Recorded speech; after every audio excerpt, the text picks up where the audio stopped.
CS professional અને એક્ઝિક્યુટિવની પરીક્ષાના પરિણામો જાહેર કરવામાં આવ્યા હતા, જેની અંદર સુરત શહેરની ઇગ્નાઇટ એકેડેમીની સ્મોની શાહનું સુરતમાં ત્રીજો સ્થાન મેળવ્યું છે। તારીખ 25મી ફેબ્રુઆરીના રોજ institute of company secretary of India દ્વારા CS એક્ઝિક્યુટિવ અને CS પ્રોફેશનલના પરીક્ષાના પરિણામો જાહેર કરવામાં આવ્યા હતા, જેની અંદર સુરત શહેરની જાણીતી ઇગ્નાઇટ એકેડેમીના CS સ્નેહ ભાટિયા અને CS ભૂપેન્દ્ર જૈનના વિદ્યાર્થીઓ CS એક્ઝિક્યુટિવમાં સાક્ષી ગેરાએ ભારતભરમાં 9મું સ્થાન પ્રાપ્ત કર્યું છે, ત્યારે CS પ્રોફેશનલમાં સ્મોની શાહે સુરત શહેરમાં ત્રીજું સ્થાન પ્રાપ્ત કર્યું છે।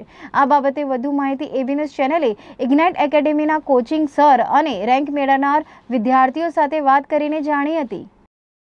सूरत सिटी को काफ़ी सारे CA और CS जो अपॉर्चुनिटीज़ जो यहाँ से पास होके जाती हैं, काफ़ी सारे इंडस्ट्रियल, सूरत एक इंडस्ट्री है और काफ़ी सारे जो CS और CA हैं वो सूरत में ही पाए जाते हैं।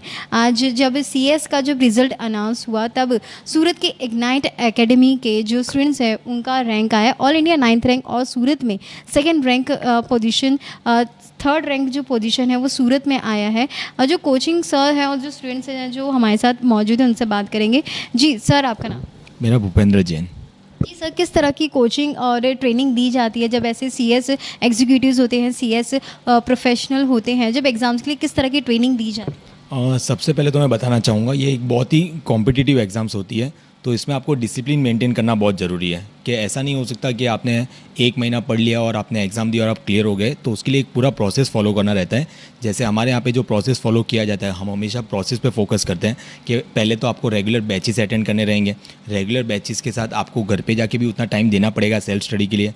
प्रॉपरली हमारे एकदम स्ट्रिक्टली टेस्ट शेड्यूल चलते हैं, पेपर्स एंड ऑल सारे चेक होकर भी मिलते हैं, वरना बहुत सारी जगह हम देखते हैं पेपर्स एंड ऑल चेक होकर नहीं मिलते, तो स्टूडेंट्स को पता ही नहीं चलता उसमें प्रॉब्लम्स कहाँ पे आ रही है। तो पूरा एक जब प्रोसेस फॉलो होता है और एट द एंड हम पूरा जो रहता है मॉक टेस्ट जैसा एग्ज़ाम्स में रहता है, पूरा वो एग्ज़ाम देने जाने वाले होते हैं, उससे पहले वो भी पूरा कंडक्ट करते हैं और प्लस उनके पेरेंट्स एंड ऑल को भी हम time to time and all जो रहता है वो इन्फॉर्म करते हैं, ताकि घर पे भी उतना ही वो लोग ध्यान दे पाए। तो पूरा ये जब आप प्रोसेस फॉलो करते हैं तब जाके आपको ये रिजल्ट दिखते हैं। जी, तो अब जो सूरत में जो 3rd रैंक पोजीशन जो उन्होंने प्राप्त की है स्मोनी शाह, हम उनसे बात करेंगे। जी फर्स्ट ऑफ ऑल कॉन्ग्रेचुलेशन, और कितना प्राउड फील होता है जब रिज़ल्ट डिक्लेयर हुआ था, उसके बाद कैसा एक्सपीरियंस हुआ? First of all thank you. And literally मैंने ये चीज़ सोची ही नहीं थी कि मेरा रैंक आएगा, but I am very happy for that. And जी, फर्स्ट अटैम्प्ट में ही क्लियर करना कितना डिफ़िकल्ट रहता है, किस तरह का, किसको श्रेय जाता है?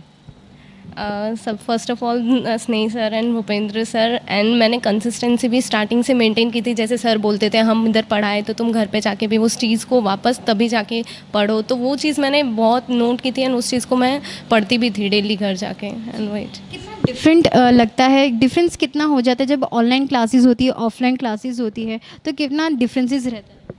वो थोड़ा रहता है कि 1-to-1 कांटेक्ट नहीं हो पाता वो चीज़, बट सर ने वो चीज़ जब भी कॉल करो तो सर इंस्टेंट मतलब आंसर देना, वो चीज़ सब मेंटेन की थी एंड अच्छे से हो जाता था कवर अप, ऐसा कोई डिफ़िकल्टी नहीं आई। तो अब हमारे साथ मौजूद हैं श्रेया भाटिया, साक्षी गैर, उससे हम बात करेंगे। जी आपका नाम? जी साक्षी गेरा। कौन सी पोजीशन है आपका? जब all India 9th rank position जब आया था, जब कितना प्राउड फील हुआ था कि ऑल इंडिया 2nd अटैम्प्ट में जब आपने क्लियर किया था, वो भी अब आपका 9th पोजीशन है 2nd अटैम्प्ट में, तो how do you feel? Feeling तो अब क्या ही बोल सकते हैं, पास होना जैसा भी डर लग रहा था, but then I got all India rank, तो बहुत ही ज़्यादा प्राउड फीलिंग थी। But it was a good thing कि ठीक है, पढ़ा था, सब कुछ किया था, तो कुछ एक्सपेक्टेशंस पेरेंट्स को भी होते हैं, उन्होंने भी सेक्रीफाइस किया है, तो उनको भी होता है कि नहीं कुछ ना कुछ तो होना चाहिए। सर्स ने हमारे लिए इतनी मेहनत की है, सर ने हमारे संडेज़ आए हैं सर हमारे लिए, और तो क्या बोल सकते हैं हम अब। तो किसको श्रेय जाता है कि इतनी मेहनत के बाद जब इतना अच्छे से क्लियर करना, और आगे का कैरियर कैसे, अब आप कैसे अचीव करेंगे? एक्चुअली सब कुछ जाता तो सर्स को ही है, एंड देन पेरेंट्स को जाता है, एंड देन आगे का तो अभी प्रोफेशनल क्लियर करना है, उसके बाद देखते हैं क्या आर्टिकलशिप्स एंड ऑल होते हैं, उसके बाद देखेंगे। अब हम बात करेंगे स्नेह भाटिया, जिन्होंने कोचिंग दी है इन स्टूडेंट्स को, और इसी तरह हर एक अटैम्प्ट्स में स्टूडेंट्स से यहाँ से ज़रूर आते हैं। हाँ, कोई ना कोई पोजीशन आती है। सर, इस बार किस तरह की तैयारी रही थी, कितनी चैलेंजिंग था जब ऑनलाइन जैसे ऑफलाइन में कन्वर्ट हो गया? जी मैम, कुछ स्टूडेंट्स जो स्टार्टिंग में ही इन्होंने प्रिपरेशन किया, तो ये ऑनलाइन प्रिपरेशन कर रहे थे, देन इन बिटवीन कोविड के केसेस कम हो गए, तो उस हिसाब से ऑफलाइन की परमिशन मिल गई। तो बिकॉज ऑफ दैट ये हुआ कि हमने बीच में ऑफलाइन पे शिफ्ट किया। तो थोड़ा प्रिपरेशन इन्होंने ऑनलाइन में किया, थोड़ा ऑफलाइन में किया। तो स्टार्टिंग में थोड़ा उनके लिए भी चैलेंजिंग था उस सिस्टम में सेट होना कि हम घर पे बैठ के लेक्चर्स देख रहे हैं, जूम सेशंस अटेंड कर रहे हैं, बट उनका भी एफर्ट पूरा था कि डेडिकेशन है, कुछ भी हो जाए हमें एग्ज़ाम क्लियर करना है। और ऑफलाइन आने के बाद उनके लिए और ज़्यादा ईजी हो गया, बिकॉज 1-to-1 इंटरेक्शन से जो डिफरेंस आता है वो ऑनलाइन में कवर करना हमारे लिए भी थोड़ा बहुत डिफिकल्ट हो जाता है। बट स्टूडेंट्स का हार्डवर्क और उनका एफर्ट और साथ में हमारा सपोर्ट, उसी वजह से उन्होंने ये रिज़ल्ट अचीव किया है। काफ़ी सारे CS और CA जो क्लियर करते हैं, तो सूरत को कितना बेनिफिट देता है जब ऐसी एकेडमी से इतने सारे CS से क्लियर करने के बाद ऐसी पोजीशन लेने के बाद क्या बेनिफिट देता है सूरत सिटी को और उनको भी?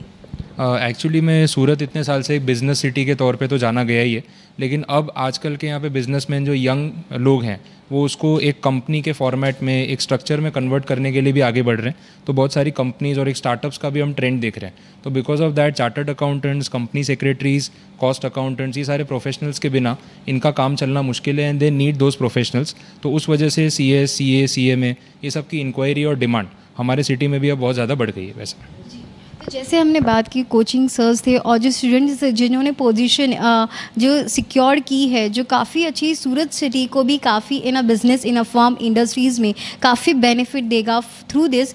सूरत सिटी को भी काफ़ी ज़्यादा प्रॉफिट मिल सकता है। जैसे ही अपने करियर सेट करने के लिए इग्नाइट एकेडमी अपने हर एक कोचिंग सेंटर्स को इतना सिक्योर फील करवाते हैं, चाहे वो ऑनलाइन हो या ऑफलाइन हो, उनकी कोचिंग की जो कंसिस्टेंसी है वो काफ़ी मेंटेन रही है। ये थी आज की रिपोर्ट। कैमरामैन राजेश बेखा के साथ मैं निकिता, AB न्यूज़ सूरत।